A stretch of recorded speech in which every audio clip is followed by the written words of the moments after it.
Corporate executives kick elderly janitor's mop bucket, laughing as dirty water soaks his worn shoes. The scene unfolds in the marble lobby of Sterling and Associates, one of Chicago's most prestigious financial consulting firms. Three men in $3,000 suits surround 72-year-old Robert Bobby Martinez, their voices echoing through the empty space like a pack of hyenas circling wounded prey. The lead antagonist, Bradley Morrison, deliberately steps in the wet area Bobby just cleaned, then turns with theatrical outrage. "Look at this mess," Morrison sneers, his voice dripping with manufactured authority. "Can't even do a simple job without creating hazards?" His colleagues laugh on cue, emboldened by their leader's cruelty. Bobby says nothing, his weathered hands gripping the mop handle with the same steady control he once used to grip an M16 rifle in the jungles of Vietnam. Hidden beneath his faded uniform shirt, a small blue ribbon with white stars rests against his chest, a symbol these corporate predators would never recognize. Morrison kicks the bucket again, sending soapy water cascading across the pristine floor. "Clean it up, old man," he commands, savoring each word like fine wine. "That's what we pay you minimum wage for." Bobby looks up once, his dark eyes holding depths these privileged bullies cannot begin to fathom. In those eyes lies a story of courage under fire, of 14 American lives saved during a firefight that earned him the nation's highest military honor. Tomorrow, everything changes. Tell us in the comments where you're watching from as this story of hidden heroism unfolds. The morning routine at Sterling & Associates begins like clockwork every weekday at 5 a.m., 2 hours before the first executive arrives to claim their corner office kingdom. Bobby Martinez moves through the gleaming 47th floor with the precision of someone who understands that details matter, that small things, done right, prevent larger catastrophes later. His movements carry an economy of motion that speaks to military training, though none of his co-workers would recognize the signs. Maria Santos, his supervisor and one of the few people who treats him with genuine respect, greets him in Spanish as she distributes cleaning assignments.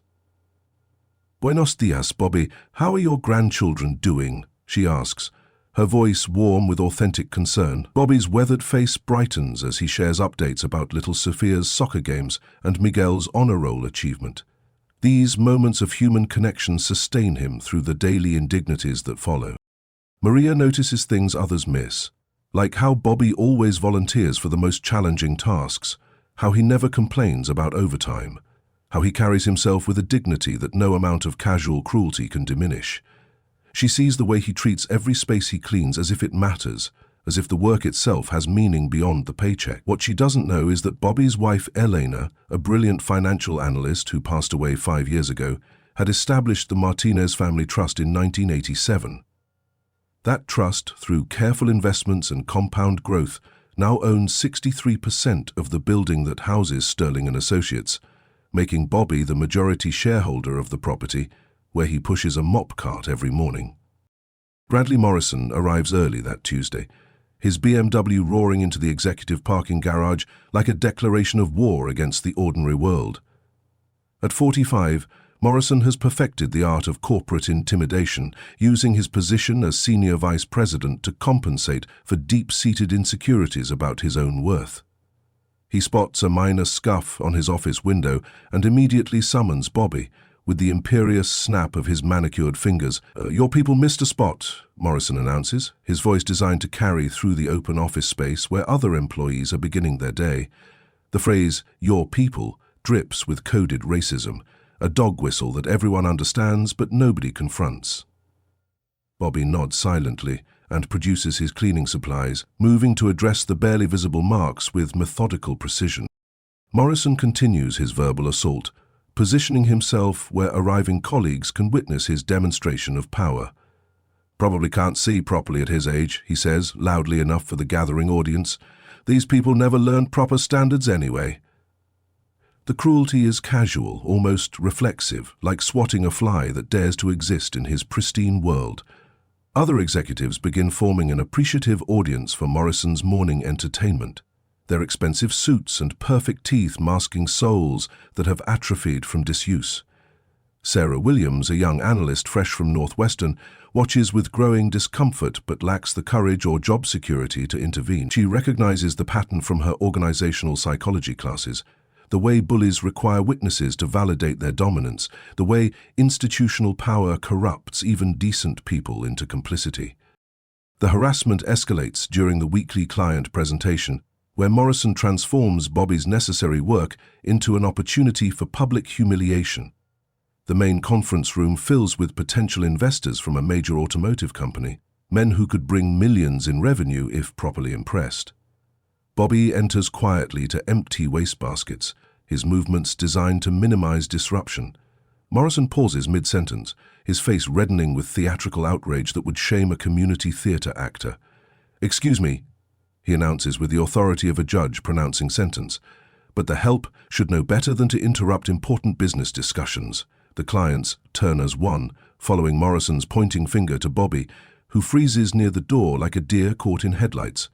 This is exactly the kind of unprofessional service that gives buildings like this a reputation problem, Morrison continues, warming to his theme. The automotive executives exchange uncomfortable glances, their military bearing evident to anyone who knows how to look. Several served in Iraq and Afghanistan, and they recognize something familiar in Bobby's posture under pressure. Morrison blocks Bobby's attempted retreat, his smile cruel as a blade. "No. Since you're already here disrupting our meeting, you can wait until we finished. Stand right there in the corner like a good little soldier." The military reference is purely coincidental, but it hits Bobby like a physical blow. For 20 excruciating minutes he stands motionless, while Morrison continues his presentation, deliberately drawing attention to the background distraction whenever the clients seem to lose focus. Each comment draws nervous laughter from the room, the kind of uncomfortable sound that decent people make when they witness cruelty but lack the courage to stop it. Tom Rodriguez enters with additional documents, his eyes immediately finding Bobby in the corner where Morrison has positioned him like a piece of furniture. As a Marine veteran who served 2 tours in Afghanistan, Tom recognizes both the military bearing and the controlled breathing that Bobby uses to maintain composure under deliberate humiliation. His jaw tightens with barely controlled rage as he realizes what he's witnessing, but corporate hierarchy and job security keep him silent. Morrison concludes his presentation with particular satisfaction, having demonstrated his authority to important clients who now seem markedly less enthusiastic about doing business with Sterling & Associates. "Thank you for your patience, gentlemen," he says with the smugness of someone who believes cruelty equals strength. "Sometimes you have to establish clear boundaries with the staff to maintain professional standards." The automotive executives nod politely, but their body language has shifted from engagement to barely concealed disgust. As they file out, one client approaches Bobby directly, his Navy background evident in the respectful way he makes eye contact. "Thank you for your patience, sir," he says quietly, emphasizing the honorific in a way that makes Morrison's ears burn. That display was completely unnecessary and reflected poorly on this organization. Bobby nods gracefully, his voice steady despite the humiliation. "Just doing my job, sir. No worries at all." The client studies Bobby's face for a long moment, noting something indefinable that speaks to shared experiences and mutual respect between those who have served their country. After the room empties, Sarah Williams approaches Bobby with genuine remorse written across her young face. "Mr. Martinez, I'm so sorry about what just happened. That wasn't right, and someone should have said something."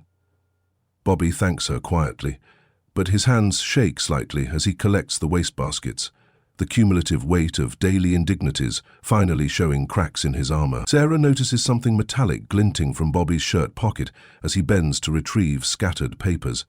But before she can identify it, Tom Rodriguez appears in the doorway. The Marine veteran's face carries a storm of barely controlled fury as he processes what he's witnessed.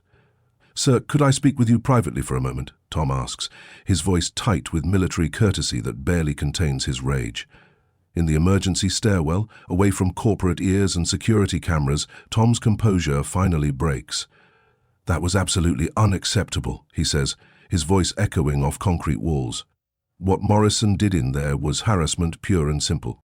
You should file a complaint with Human Resources immediately."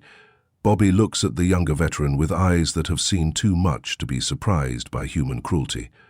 "HR serves management, not truth," he replies with quiet wisdom.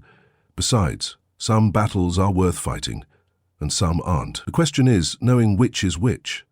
Tom notices the photograph Bobby carries, a faded military unit picture from Vietnam that shows young soldiers who would never see home again. His eyes widen as he recognizes the significance of Bobby's bearing, the way he carries himself with dignity that no amount of corporate harassment can diminish.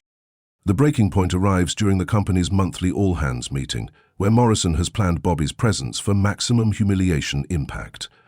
80 employees gather in the main auditorium while Bobby cleans windows at the room's far end, his reflection visible in the glass as Morrison approaches the podium with predatory satisfaction. "Before we begin our productivity review," Morrison announces, his voice carrying the false authority of someone who mistakes cruelty for leadership, "I want to address a recurring issue with our maintenance standards and workplace boundaries." He gestures toward Bobby like a prosecutor presenting evidence to a jury. "Our custodial staff seems confused about appropriate timing and respect for important business operations." The room falls silent as Morrison transforms Bobby into a teaching moment, his voice growing stronger with each word of manufactured outrage.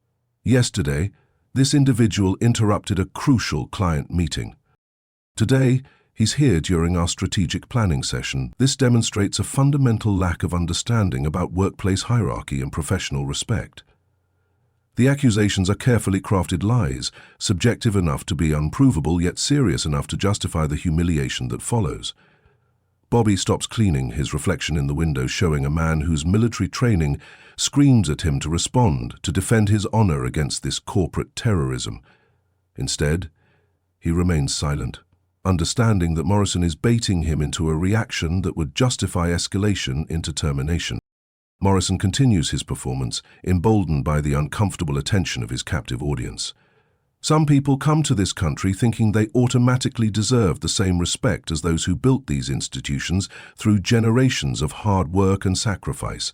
But respect is earned through understanding your position and performing accordingly." The racial undertones are unmistakable now, causing several employees to shift uncomfortably in their seats, while corporate culture and mortgage payments keep them silent.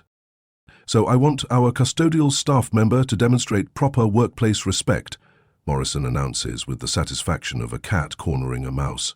"Please, stop what you're doing, face this room, and acknowledge that you understand your position in this organization." Bobby turns slowly, his weathered face revealing nothing while 80 pairs of eyes focus on him with the morbid fascination of spectators at a public execution. The silence stretches painfully long, filled with the weight of institutional power pressing down on individual dignity. "I understand my position perfectly," Bobby says quietly, his voice carrying military precision that hints at depths Morrison cannot fathom. The words hold double meaning that the executive misses entirely, too drunk on his own power to recognize the controlled danger standing before him. Morrison smiles triumphantly, believing he has successfully broken another rebellious spirit. "Excellent. Now please wait outside until we finish with important business. We'll call you when it's appropriate for you to return." The dismissal is deliberate cruelty, designed to emphasize Bobby's expendability in front of the entire company workforce. As Bobby walks toward the exit, his hand unconsciously touches his shirt pocket where the Medal of Honor ribbon rests against his heart. Tom Rodriguez notices the gesture and excuses himself from the meeting, his marine instincts screaming that something significant just occurred. In the building's emergency stairwell, Tom finds Bobby sitting quietly on concrete steps, staring at a faded photograph that makes the Marine's breath catch in his throat. The picture shows young soldiers in Vietnam, with Bobby prominently featured among men who gave everything for their country. "Semper Fi?" Tom asks softly, though he suspects Bobby served in a different branch. "Army, 1st Cavalry Division," Bobby replies, looking up with eyes that have seen combat and found civilian cruelty somehow more senseless. "2 tours in Vietnam. You?" "Marines. Afghanistan," Tom responds, his voice filled with newfound respect as he recognizes a brother in arms. "That was completely out of line in there, sir. Nobody should treat a veteran like that, especially not someone who never wore the uniform." Bobby studies Tom's face, seeing genuine respect instead of pity or condescending sympathy. "It's not the first time, son. Won't be the last. Some people only understand power, and they think I don't have any." As Bobby shifts the photograph, Tom catches a glimpse of blue ribbon with white stars tucked into his shirt pocket. His eyes widen with recognition as he realizes he's sitting next to a Medal of Honor recipient, someone whose courage under fire represents the absolute pinnacle of military heroism. "Sir, does anyone here know about your service record?" Tom asks, his voice barely above a whisper. "My business," Bobby replies with quiet authority that makes Tom straighten unconsciously. But maybe it's time that changed. After Tom returns to the meeting, Bobby remains in the stairwell making decisions that will alter everyone's comfortable assumptions about power and consequence. He retrieves a smartphone from his janitorial cart, not the basic model his co-workers might expect, but a high-end device that hints at resources beyond his apparent circumstances. His first call reaches Maria Santos. "Maria, I need you to compile documentation of every incident with Morrison. Dates, witnesses, security camera footage if it exists, everything." His second call connects to a number few civilians possess, the direct line to General Patricia Hayes, current chairman of the Joint Chiefs of Staff, and Bobby's former commanding officer from a classified mission in 1971 that saved 2 companies from overrun positions. "Bobby Martinez," General Hayes answers immediately, her voice warming with genuine affection for a man who once carried her wounded body 3 miles through enemy territory. "It's been far too long, my friend." Bobby explains the situation carefully, emphasizing the broader implications beyond personal insult. "This isn't about my pride, Patricia. It's about what these attitudes represent, how they spread through organizations. Who else gets hurt when good people stay silent?" General Hayes listens without interruption, her strategic mind already calculating responses that will send shockwaves through corporate America. "You're still teaching lessons, aren't you, even in civilian clothes?" "Some people only learn through overwhelming consequences." Bobby replies with the same calm determination that earned him the Medal of Honor 53 years earlier. "Consider it done. I'll be in Chicago tomorrow for the Veterans Affairs Conference. Perhaps it's time for an unannounced inspection of civilian attitudes toward military service." Bobby's third call reaches the building management office, where his identity as principal owner of the Martinez family trust carries weight that Sterling and Associates never suspected. "This is Robert Martinez. I want to schedule an emergency meeting with Sterling and Associates senior management tomorrow at 2 p.m. Full executive team required, no exceptions." As he ends the call, Bobby looks again at the photograph of his fallen brothers, men who died believing in principles that Morrison violates with every breath. Tomorrow, those principles fight back with interest compounded over decades of patient waiting. The next morning brings Morrison to work early, his BMW purring with the satisfaction of someone who believes yesterday's humiliation solved his problems permanently. He finds Bobby already at work, moving through his cleaning routine with the same methodical precision that once kept American soldiers alive in hostile territory. Morrison's confidence has grown overnight, fed by colleagues who congratulated him on handling the situation professionally and maintaining appropriate workplace standards. He approaches Bobby with the swagger of a predator who has successfully established dominance over his chosen victim. "I hope yesterday's lesson taught you something about respect and boundaries," Morrison says, his voice carrying the condescending tone of someone addressing a particularly slow child. "From now on, you'll work night shifts only.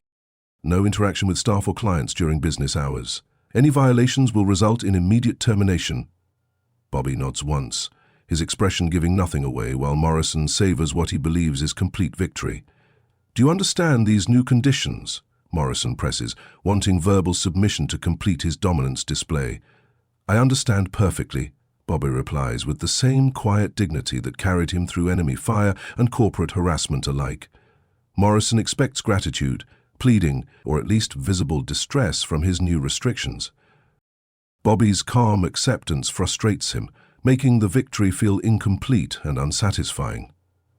Sarah Williams enters the lobby early, immediately sensing the hostile energy radiating from Morrison's performance.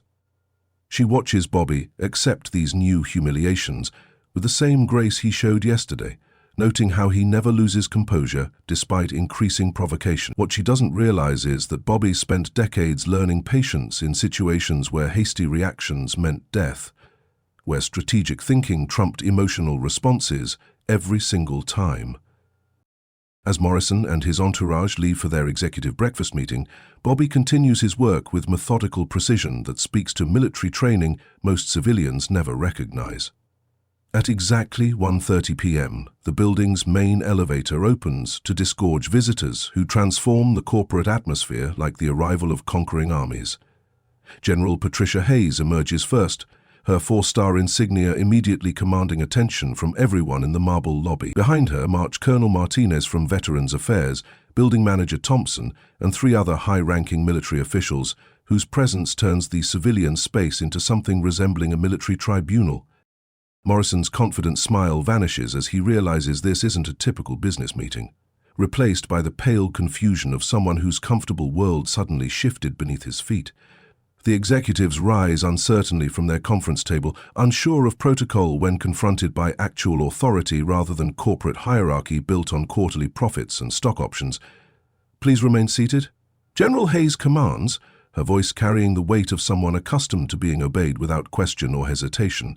"We're here to discuss workplace treatment of veterans, specifically Medal of Honor recipients who have been subjected to harassment and discrimination."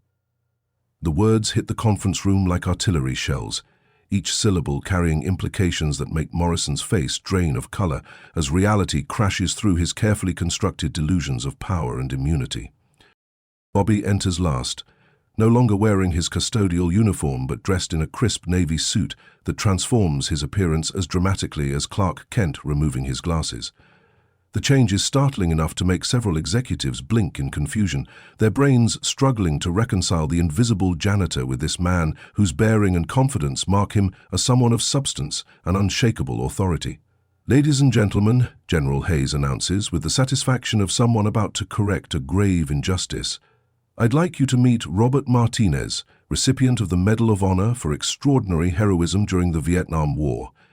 Mr. Martinez saved 14 American lives under enemy fire, displaying the kind of courage that defines our nation's finest values and highest aspirations." The silence that follows is deafening, broken only by the sound of Morrison's coffee cup hitting the table as his hand loses all strength.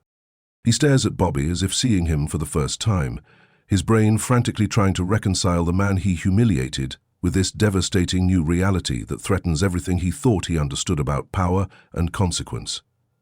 General Hayes continues, her voice growing colder with each precisely chosen word. "Mr. Martinez has also served this community for 20 years as a member of the building's maintenance staff, bringing the same dedication to civilian service that he showed in combat situations. Unfortunately, certain individuals have chosen to treat this American hero with shocking disrespect and deliberate cruelty." Building Manager Thompson steps forward, his expression grim as he produces a thick folder of documentation. "Mr. Morrison, I've reviewed security footage from the past month, along with witness statements and comprehensive incident reports. Your behavior toward Mr. Martinez has been documented extensively and represents clear violations of federal employment law." Morrison tries to speak, but General Hayes raises her hand for silence with the authority of someone who has commanded respect from presidents and prime ministers. "You deliberately humiliated a Medal of Honor recipient in front of colleagues and clients. You used coded racist language and degrading commentary against a man who bled for this country's freedom. You created a hostile work environment specifically designed to force out someone whose service record makes your pathetic attempts at authority look like playground bullying." Bobby speaks for the first time since entering, his voice calm but carrying unmistakable power that makes Morrison flinch visibly. "There's something else you should understand, Bradley." The use of Morrison's first name strips away his executive pretensions like removing a mask. "My late wife, Dr. Elena Martinez, established the Martinez Family Trust in 1987. That trust, through careful investment and compound growth, now owns 63% of this building, making me the majority shareholder of the property that houses Sterling and Associates." The revelation hits like a second explosion, more devastating than the first, because it demonstrates just how completely Morrison misunderstood the balance of power in every interaction. The other executives stare in horror as they realize their colleague has been systematically harassing not just a war hero, but effectively their landlord for the past several months. "For 20 years I've worked here quietly, observing how this company treats people it considers beneath notice." Bobby continues with the measured authority of someone who has commanded under fire. I've documented patterns of discrimination, casual cruelty, and abuse of power that violate not just federal law, but basic human decency. Colonel Martinez produces an additional folder thick enough to represent months of careful investigation. Mr. Martinez has compiled comprehensive documentation of workplace harassment affecting multiple employees, not just himself. The patterns suggest systematic discrimination that creates legal liability measured in tens of millions of dollars.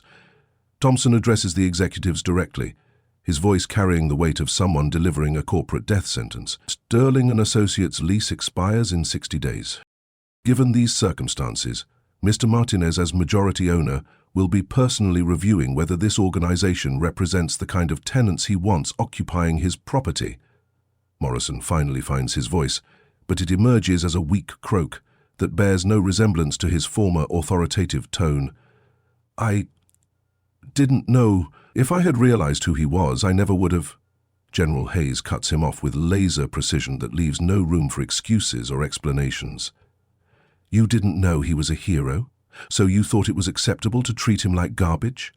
You didn't know he was successful, so you assumed you could humiliate him without consequences? Your ignorance isn't a defense, Mr. Morrison. It's an indictment of your character and a demonstration of everything wrong with your worldview. The room falls silent again as the weight of consequences becomes clear to everyone present. Morrison's career, the company's future, and everyone's comfortable assumptions about power and privilege hang in the balance like a sword ready to fall. Bobby looks directly at Morrison, his eyes holding the same unshakable composure that sustained him through enemy fire and corporate terrorism alike. The question now, he says quietly, is what we do with this teachable moment. The immediate aftermath unfolds with the swift brutality that only comes when institutional power meets individual consequence and discovers which force proves stronger. Within hours of the confrontation, Sterling and Associates faces a cascade of crises that threaten to destroy the company entirely while serving as a cautionary tale for corporate America. Morrison's termination comes first, delivered by a shaken Margaret Stevens who can barely maintain professional composure while reading from prepared statements. Effective immediately, your employment is terminated for cause due to documented harassment violations, creation of hostile work environment, and conduct detrimental to company reputation. Security will escort you from the building, your final paycheck is forfeit, and your benefits are suspended pending legal review. Morrison sits stunned in his former office as security guards pack his personal items, the same guards who witnessed his harassment campaign against Bobby over the past several months. Tom Rodriguez, now revealed as a decorated Marine veteran, supervises the process with grim satisfaction that speaks to justice finally being served. 23 years with this company, Morrison mumbles, still unable to process how quickly his world collapsed around him. I built this department from nothing. I brought in millions of dollars in revenue. You also violated federal civil rights law and systematically humiliated a Medal of Honor recipient, Stevens replies coldly, her voice carrying no sympathy for someone whose actions created catastrophic liability for the entire organization. But Morrison's firing represents just the beginning of consequences that will reshape corporate culture far beyond Chicago's financial district. Within 48 hours, Sterling and Associates faces a federal investigation initiated by the Department of Labor's Civil Rights Division, triggered by Colonel Martinez's phone call immediately following the confrontation. The investigation reveals patterns Morrison believed were safely hidden behind corporate culture and management discretion. Sarah Williams, emboldened by Bobby's example and tired of witnessing injustice, provides testimony about systematic discrimination affecting multiple employees across racial and age demographics. Her documentation spans 3 years of incidents that include comments about cultural fit, disparate treatment in assignments and promotions, and coded racism disguised as professional standards. Mr. Morrison consistently questioned the competence of Hispanic and older employees. Sarah testifies to federal investigators with newfound courage. Bradley had made comments about diversity hiring lowering company standards and suggested that military veterans couldn't adapt to civilian workplace dynamics. When I complained to human resources, they told me to develop thicker skin and understand Bradley's communication style. Tom Rodriguez adds his voice to the growing chorus of witnesses, describing how Morrison specifically targeted employees he suspected of military backgrounds while mocking veterans as damaged goods, unsuitable for high-stress corporate environments. The client impact proves equally devastating as news of Morrison's behavior spreads through Chicago's tight-knit business community. The automotive executives who witnessed Bobby's humiliation immediately cancel their multi-million-dollar contract, citing fundamental concerns about Sterling & Associates' corporate culture and values. Their departure triggers a domino effect, as other clients review their relationships with a firm that apparently tolerates harassment of American heroes. "We cannot be associated with an organization that treats Medal of Honor recipients with such blatant disrespect," writes the automotive company's CEO in a letter that becomes public within hours. "Our values regarding service members and workplace dignity are fundamentally incompatible with Sterling & Associates' demonstrated attitudes." The financial consequences multiply rapidly as Sterling & Associates loses 18% of its client base within 1 week, representing nearly $40 million in annual revenue that evaporates like morning mist. Legal exposure proves even more catastrophic as Bobby's meticulous documentation reveals violations spanning multiple federal statutes.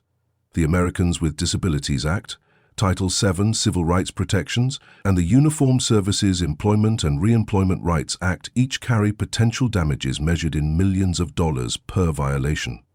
Morrison himself faces personal consequences that extend far beyond job loss and professional disgrace. His mortgage company, alerted by widespread news coverage, accelerates foreclosure proceedings on his over-leveraged mansion, while his country club revokes membership after other members complain about association with someone who disrespected a war hero.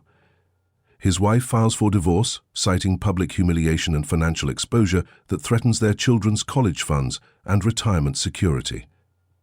Most significantly, the State Bar Association launches an ethics investigation into Charles Reed, Sterling & Associates' general counsel, whose role in enabling discrimination raises serious questions about professional conduct standards. Reed's pattern of dismissing civil rights complaints while maintaining close personal relationships with accused harassers violates attorney ethics rules and creates additional liability for the firm. 6 months later, Bobby returns to the Sterling & Associates building not as a janitor, but as the newly appointed Chief Diversity Officer for the Martinez Family Trust's expanding portfolio of commercial properties. The transformation feels complete as he walks through halls where Morrison once reigned with casual cruelty, now replaced by an atmosphere of respect and inclusion that extends to every employee regardless of position or background. Tom Rodriguez serves as Facilities Director, implementing veteran-friendly policies throughout the building, while Sarah Williams has returned from graduate school to establish the property's first employee resource group. Sterling & Associates survived, but barely, operating under new management with a dramatically reduced footprint that occupies just 2 floors of space they once dominated. Margaret Stevens, the only original executive to retain her position, leads monthly diversity training sessions where Bobby shares his story as a teaching tool for corporate leaders across the region. The lesson isn't about revenge or punishment, Bobby tells each group of executives who attend these mandatory sessions. It's about recognizing the humanity and worth of everyone around you, regardless of their current position, background, or apparent circumstances. Respect shouldn't require a medal or a title to be the default setting for human interaction. Morrison's former office has been converted into a veteran resource center, complete with career counseling services, job placement assistance, and mental health support for transitioning military personnel. The space that once housed his ego now serves those he would have dismissed as unworthy of consideration or basic human dignity. Bobby often works late in his new office, not because he must, but because he chooses to continue serving others in ways that matter. Walking through the same halls he once cleaned with industrial-grade supplies, he reflects on the strange journey that brought him from Vietnam battlefields to corporate boardrooms, via decades of patient observation and strategic planning. The Medal of Honor now rests in a display case outside his office, joined by the Purple Heart and Bronze Star medals he earned through service that these corporate executives never understood or appreciated. The display serves not as ego gratification, but as a reminder to visitors that service comes in many forms and that character transcends circumstances or job descriptions. General Hayes visits regularly, Their friendship deepened by shared commitment to ensuring veterans receive the respect and opportunities they earned through sacrifice most civilians cannot comprehend. During one evening conversation, she observes how Bobby's quiet revolution has spread far beyond Chicago's corporate district to influence workplace policies nationwide. "You've taught an entire generation of business leaders that character matters more than titles or quarterly profits," she tells him while reviewing applications for the Martinez Family Trust's new Veteran Scholarship Program.